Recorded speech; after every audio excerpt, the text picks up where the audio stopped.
Hi everybody and welcome to SA Rugby Magazine. I'm Kevin Ferguson. I got Mark Keohane and Oliver Keohane. Hey guys. Let's chat about the Rugby Championship. And tell me if I'm wrong. I get the distinct feeling, and it's like when you're breaking up with a girlfriend. Haven't got the balls to tell her yet, so you just delay it and delay it. And I'm getting the impression that today's Thursday, but Friday that they've got to tell Sanzar whether they're playing in the championship or not, and they just know that they're not going to play, but afraid to tell them. Well, it's like when you leave, but you do leave a bag, but you don't know if you're ever going back for that bag. And all indications, we've been speaking about it for the best part of 2 months, that we would be lambs to the slaughter if we didn't get back into domestic rugby earlier. New Zealand had played a whole Aotearoa competition. They'd played a North versus South. They'd been playing in the Mitre Cup, and they've already had one Bledisloe Cup test, and they have another one on Sunday. We would have to leave on Saturday to quarantine in Australia for 2 weeks before we get our first game. Why do that? Take 45 players out of our domestic competition, go there, get hammered, when everything points to us being able to say we're not conditioned to play in a tournament like that. The COVID situation in South Africa is not allowed for that. We're only second week into our domestic competition, so contractually they break nothing. I think the broadcaster would understand that. What I do like is the old South African mentality would have been beholden to Australia and New Zealand. We would have been the country cousin who feels we have to be there because of isolation. And for the first time, you get the distinct feeling we're making rugby decisions that's good for South Africa and good for the Springboks. And you said it a while ago, Kev, who would go and play under those conditions? New Zealand wouldn't come here. No. And I hope all indications are that New Zealand time Friday morning, our time tonight, that they will let them know that they're not playing for these reasons, and that the next 3 months are going to be dedicated to the best South African-based players playing in Super Rugby Unlocked in the Currie Cup competition. And we'll have this extended trial into next year's Pro Rugby. And the first time we'll see the Springboks competitively in action will be in the Lions, 3 tests against the Lions. There'll probably be one warm-up test, possibly in Bloemfontein. But yeah, I would be hugely surprised if there's any talk of us going.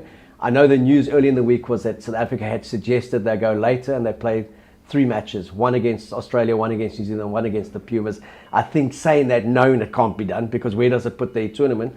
And let them play their tournament with 3 teams, play as many Bledisloe Cup tests as they want, play Argentina as much as they want, and let's write this year off internationally and get our players geared up.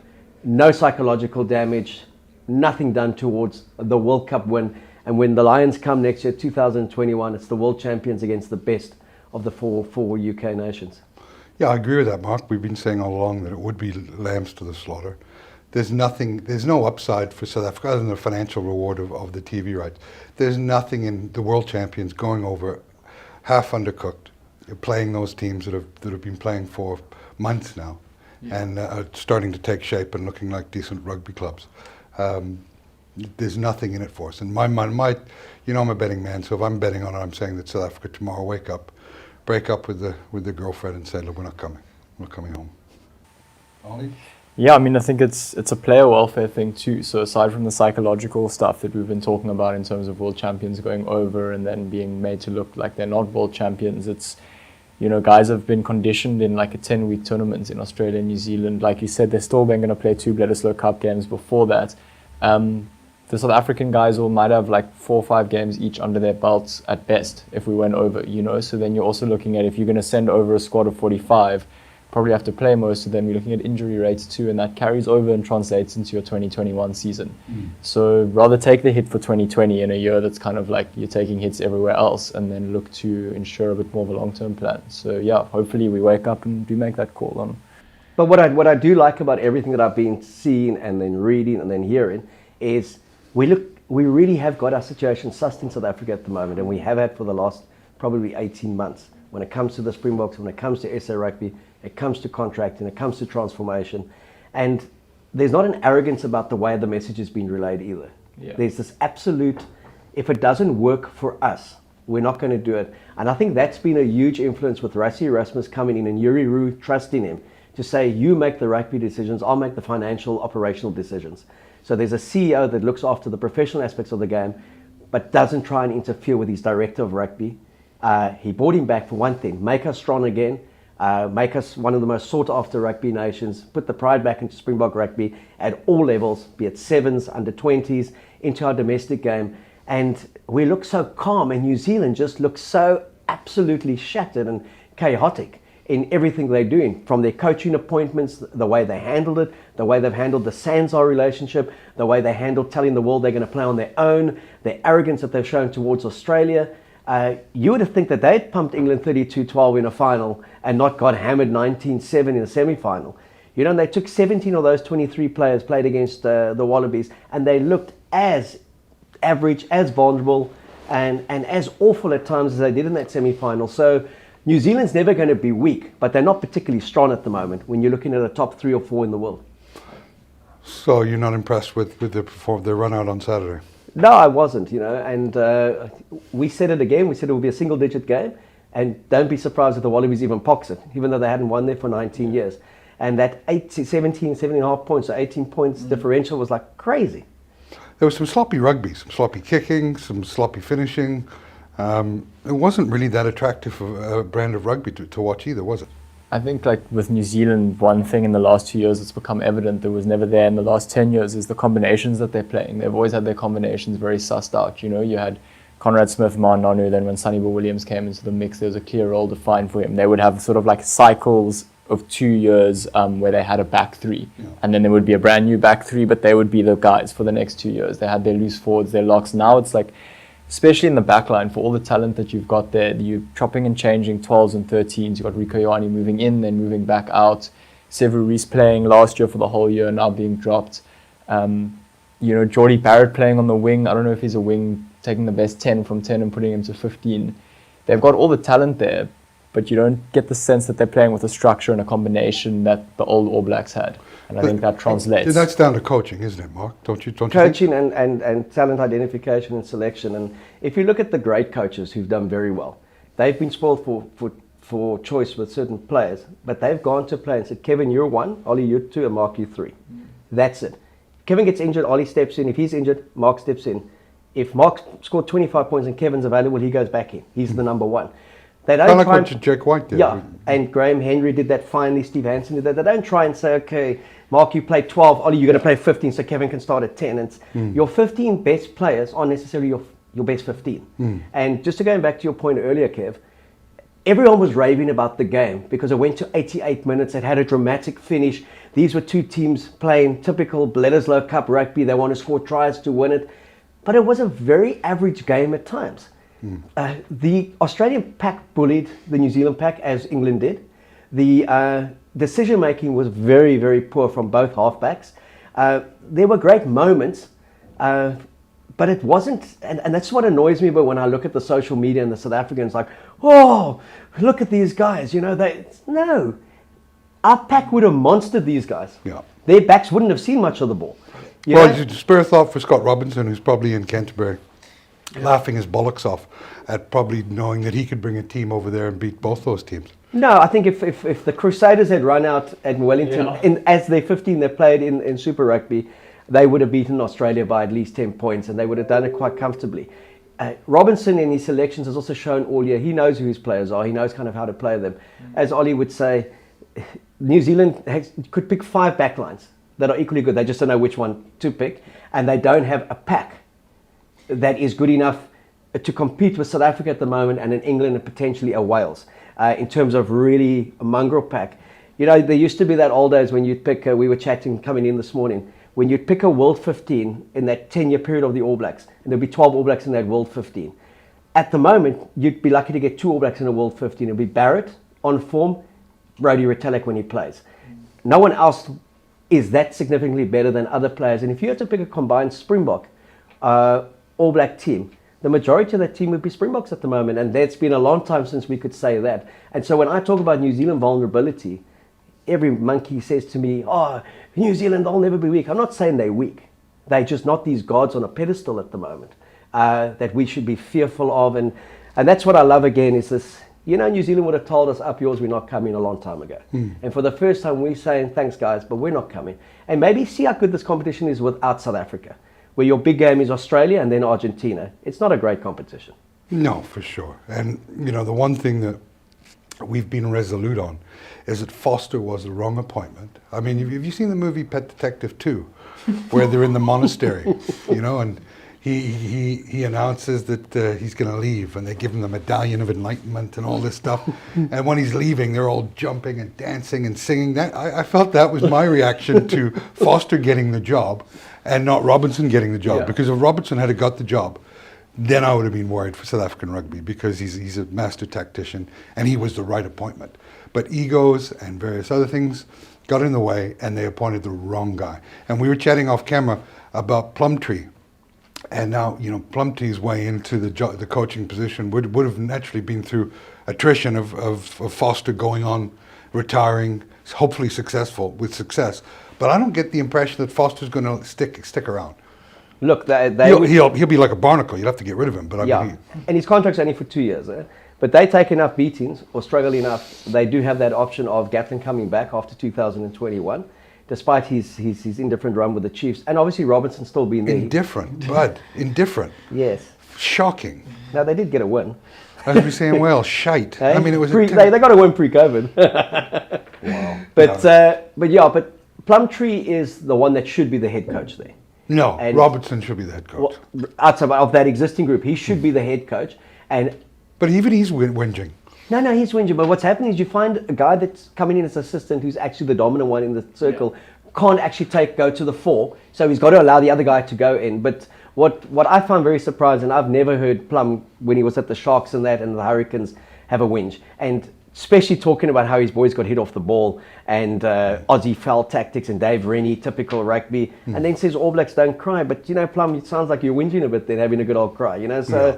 It was great to see Mahanga getting smashed off the ball, because New Zealand does that every time. Yeah. How many times have our South African players not been smashed? We go back to the Welsh test a few years ago. Andrew Horn knocked out the Welsh lock as he was running, chasing him for a try with a right hook that no one saw.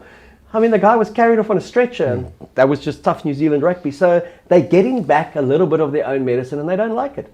Yeah, no, clearly they don't like it. What you're saying about Plumtree also speaks to the whole dynamic in terms of sort of blurred lines in leadership in that All Black squad. Like the other thing of the sort of golden All Black era is there were very clear distinctions between like a core group of experience and then sort of raw young talents and how they would manage the two. And at the moment, I feel like it's kind of these blurred lines between guys that have been on the fringes in the mix for the past 2-3 years but haven't quite had that huge breakthrough, and then guys that are semi-experienced, but still not your Richie McCaws, not your Kieran Reeds, Kevin Mialamus, etc. And it's almost the same in the coaching group. Like when Steve Hansen came in for Graham Henry, it was like there's a very experienced, like we know he's going to take over for the next 8 years and be sort of at the top, and then second to him is second to him. Now you're sort of questioning, like, is second in line actually meant to be first in line there? You could look at Bowden Barrett and Moanga and think you've got your most experienced best 10, but now you're putting him at 15 to make way for young talent. What does that say to a team dynamic too, Yeah, you're right. I mean, it's. I wonder how much of it is cyclical, Mark, in terms of a life cycle of a team, and with legendary players like McCaw and Carter and all these guys. And now you just don't have that talent base. I think you hit the nail on the head there, Kev. If you look at that great Australian cricket side, the War brothers, McGrath, Warne, Healy, Hayden, Gilchrist, Lanner, when they went, Australia for 5 years struggled. Everyone was knocking them over. And it's only now that they've started to find their groove again, bring through some youngsters. So there was a whole generation of Australian cricketers that we never saw because they couldn't get into that team. New Zealand's lost a generation because they couldn't crack it with Carter there, McCaw there, all those wonderful players. And that was a magnificent squad of players to have around for 10 years. To win 88% of your games, to win 2 World Cups, win how many Rugby Championships, winning South Africa 90% of the time. Hats off to them. So the world was spoilt they were the exception to the world sporting kind of win percentage ratios. The All Black side now is just one of the pack. And one of the top 4, but they're one of the pack. They're no longer leading the pack, And if I look at the leadership as well, one of the New Zealand journalists wrote, when Hansen spoke, that was what the team's protocol was because he was the head coach. Then you had Sam Cane saying, we're not going to take this, the schedule. Then you had Foster saying, one of the lads came in and told me, if he's not home by Christmas, he's not going. He won't reveal who the player is. And they're like, but is he playing on Saturday? He said, he could well be. all of a sudden you're finding the players are running the show, the assistant coach is running the show, the physio is running the show, and there just doesn't seem to be that mongrel and that hard edge about this All Black side under Foster. And people say they played one game, but all the pre-build-up, Fozzie's a good guy, and they need someone with a bit of edge. And Robinson may be a good guy, but he's a hard guy, and he's a forward, and he kind of knows what he needs to win competitions. Isn't that the kiss of death? He's a good guy. Yeah. In anything. Without a doubt. But he's a good guy, Kev. No, it's like... And Rennie, Dave Rennie was also not given his dues in New Zealand. He went to Glasgow, did very well. When New Zealand was struggling in under 20s, they got arrogant. They won a few titles, and they said they don't know if they want to play in the under 20s. Then they couldn't win for a while. Rennie comes in and he wins 3 in a row. Brings through a great bunch of players, starting with Sam Whitelock, that era. Then they decide they don't want to play in it anymore, but they do. Then they don't win for a while. Robinson comes in and breaks that hoodoo again. Robinson goes to the Crusaders. They haven't won anything for 8 years. They get into the playoffs. He wins 3 tournaments in a row, and he wins a 4th one now, and he wins the domestic competition. Rennie goes to the Chiefs, perennial underachievers, always 10th in the table. 5, 6, 7 great All Blacks in their side, never does anything. He starts drafting from Wellington, from Manawatu, 1 or 2 players, puts combinations together, gets that pack firing with mongrel, brings in a Cruden, a Sonny Ball Williams who goes and plays there. They smash everyone. Back-to-back titles. 3rd year, they lost a few players, still competitive. He leaves, the Chiefs will be nowhere again. Yeah. So he's gone to Australia, very understated, and he's identified a core of young players who've got a bit of edge in their pack. He had a lot of debutants on that field. He's gone with a few experienced players, and the pity for me was watching that game. Jeez, that Reece Hodge penalty could have landed in the South Island. I don't know how that post is still up. I mean, it was with that wind behind him, but 60-odd meters. He nailed it. I mean, that deserved the 3 points and a magnificent 1916. It did, but if they'd have kept ahead, they should have easily slotted a drop goal. Yeah, they were there. They were positioned there to win it. And the fact that New Zealand then got back to the other end, and that should have been a drop goal. I mean, they had all the ascendancy. Mohanga had to drop back, snap it over, and it's game over. Because Australia were gone at that stage. That's why O'Connor kicked the ball out. What did they try? That old elaborate, they've got to score in score in the corner, and the New Zealand way, we win with tries. Well, they found out in 2007 New Zealand were lucky in that game because there was a definite penalty in the 81st or 82nd minute where that guy came in on the side. That should have been 3 points in front of the post. So, I mean, New Zealand were lucky to draw that game. No, they certainly got out of jail. Which brings me to my next point. If you lost money on the rugby this weekend and on Australia, you clearly didn't watch our show. Because I think my comment was ridiculous, the handicap. Yours was somewhere along the line. It was 17.5 point handicap was just absolutely criminal. Great for bettors, and we jumped all over that. Like you said, the market still moved by 10, by 0.10. So it was 1.75, 17.5, and it was 1.85 just before the game, weirdly enough. And even weirder, they haven't really changed much. It's 14.5 plus 14.5 in Australia. Yeah, 14, 15.5. Look, to me, again, if someone makes the same mistake, you got to punish it. It's the right bet. I'm certainly putting money down on taking the handicap at plus 15.5 for Australia. It's a game that Australia could pox, and it's a game that I see single digits at best for New Zealand. There's that one thing where a team doesn't, and the All Blacks traditionally haven't always started well in the international season. Like an 11-6 win against Ireland, and they stick them by 50 in the next test. Because they were good enough to stick them by 50, and you can just see these guys have been together for 5 days and that. I don't see this New Zealand team being good enough to dominate Australia up front, settled enough in their backs to actually put them away by 20 points. Well, I don't see team either. Yeah, I don't see New Zealand being strong enough under the Foster era to put away any top nation by 15 or 16 points. Yeah, I just don't think they're going to, like you said, they don't have a settled backline. I don't see them putting out the same team. So it's not a case of like, this team goes and plays on the Saturday and they win 11-6, and the next Saturday the same team's now been together for 2 weeks and they win 56 or whatever. I think they're going to chop and change a few. Beauden Barrett's going to come back in. They're probably going to make some adjustments, and it's going to be like, once again, a second sort of rotation of guys playing, And the thing for me is Rennie is like, we're not celebrating because we had a poor decision. We practiced the drop goal all week. We didn't take it. James O'Connor said it's his fault. At 10, he should have controlled the game more. How did you think he played? I enjoy James O'Connor. I thought his kicking was shit. No, but he's not a 10. To me, his best position has always been 12. where he started. He was a 17-year-old boy, schoolboy. He played against Nonu in his debut for the Force against the Hurricanes. You know, could have played for South Africa, could have played for Australia, could have played for New Zealand because of his parents. So grew up in New Zealand. I think his mom's South African. Just one of those wonderful players, a bit like Frans Steyn. They went overseas and but he lost his way a bit in France. England came back. It's just great to see him play Test rugby. But I think he gives Rennie a lot of confidence that he's a matured young kid. He's been around the block. And, you know, that young team that they settled in Christchurch in quarantine for 2 weeks, everyone writing them off. Rennie knows those New Zealand players. He's a New Zealander. He's been there all his life. What he would have told them is they're not Superman. They're no different to you. They'll fear you as much as you fear them. And he gave them that confidence. And they would only have known that after 88 minutes. You know what? We actually should have beaten these blokes. Where the New Zealanders are thinking, one of ours is now on that side, and they should have beaten us. So if they go to Eden Park on Sunday and lose Australia, they'll say, we've lost here for 20 years in a row. What's the big deal? We'll see you in Australia for the next 2. If this New Zealand side struggles one more time, it's like you've had a home game at Wellington, you've had a home game at Eden Park against a new look Australian side. We haven't even played England and South Africa yet. What now? And you can just see that pressure builds very quickly in that country. They're not used to losing 2 in a row. Their last 3 games have been defeat, loss, and draw. And their last 4 years at Wellington have been 2 draws and 2 defeats. So, you know, stay away from Wellington, New Zealand.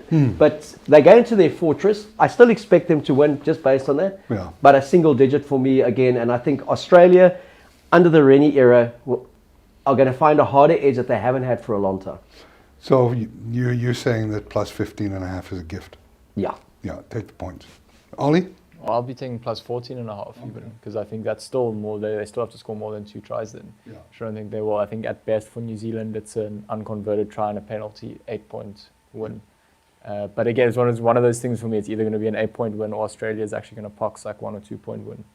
Yeah, look, covering 14.5 for any team is difficult because if you're up by 20 or 21 at the end of the game and you allow an easy try to come in, and all of a sudden, you know, in rugby, in sports, there's no such thing as a play that doesn't matter. So I'm always wary of those handicaps, and New Zealand just aren't good enough to beat Australia by 14.5. So for me, that's the Aussie! All right. So score lines, guys, for this weekend? I think it'll be 28-23 to New Zealand, somewhere around there. Yeah, I'm gonna go 25-16. 27-19 for me. You know the interesting thing on scores, you know what Rennie said 2 days before the first test? We reckon we need 19 points to win this test. Wow. We think our defense can keep them down to 18, we need 19. And no one's really... No one's talked about that. No one's talked about that, but that's how he felt, because he spoke about defense, aggressive defense, being a strength, not their attacking game.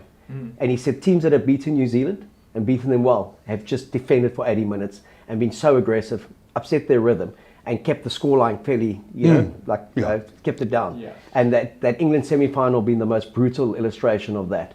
New Zealand were lucky to get 7. England could have got 30 points that day. So I felt their defense was very strong, very aggressive. And well, if he's targeting only giving up 19, that means to win your bet, you just need 5 or more points. But I think for them to win at Eden Park, they would need 30 points. Who, Australia? Australia. Yeah. I think New Zealand's good enough to get 28, 29. Australia would need 30. And I'm still trusting history here. The Fortress, where they haven't really lost for so long, and a 5-point win. Okay. Well, still good value to take the point. Hopefully we're right, and South Africa don't go to the matric dance in Australia, and that will give the Currie Cup / Super Rugby Reinvented, whatever it's called. Unlocked. Sorry, God, I don't know what all the marketing terms. Yeah. So Super Rugby Unlocked, it'll give it that gravitas of having strength versus strength, and getting to see a real competitive. Local competition for the first time in, decades. Yeah. First time in decades. It can only be good for South African rugby to actually have our top guys playing against each other, and getting some kind of rhythm going domestically to translate into an international season. Do you know, for 3 full months, we've got every single player available to play every single weekend. I think is the most fantastic thing for our game. The one thing we did see when New Zealand were the first ones back, there was a different buzz to their domestic game than we have seen for the last 15 years with Super Rugby. People were interested in it.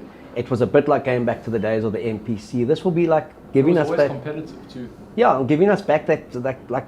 I want to watch the Cheetahs play the Bulls when it's full strength sides. I want to watch the Stormers play when it's not half a Vodacom Cup side running out. And it gives Rassie and Jacques Nienhaber a 3-month full-on trial before they go into pro rugby, which is going to be another trial. So you can take talk of who should play for the Springboks this year in Canada. The Springboks aren't going to play. And so everything is around how good is the preparation for the next 7 months going to be for the biggest sporting event in South Africa since 2010 Soccer World Cup, the biggest rugby tour in the world next year, the British and Irish Lions in South Africa. And it's kind of the stars are aligned where the world champions haven't played since hammering England. And who's going to be on that plane coming this side? Most of that England side, with the help of Ireland, Wales, and the odd Scotsman. So it's setting, and the odd Slogan. It sets up, and Scott Robinson apparently. It sets up everything for a wonderful series. But I'm loving the fact that the talk is that they won't go, and that we will have all those players available for. I think it'll be a wonderful, wonderful 3 months of rugby played in summer conditions. And you said, like, what's that going to be like? Yeah. But I think what will keep the public's interest there is the fact that it's the best players playing week in, week out, and they're not playing to play for the Springboks in the next 3 weeks. They're playing for the Stormers, playing for the Cheetahs, Lions, etc. And I think it's going to be great for our game. It's going to set everything up for 2021. And I think the fact that it will be announced that they won't go will immediately give a different mentality to those players who are playing in this tournament. This isn't now 4 matches of warm-up to go play New Zealand and Australia. Now you're playing for a championship and for that domestic glory.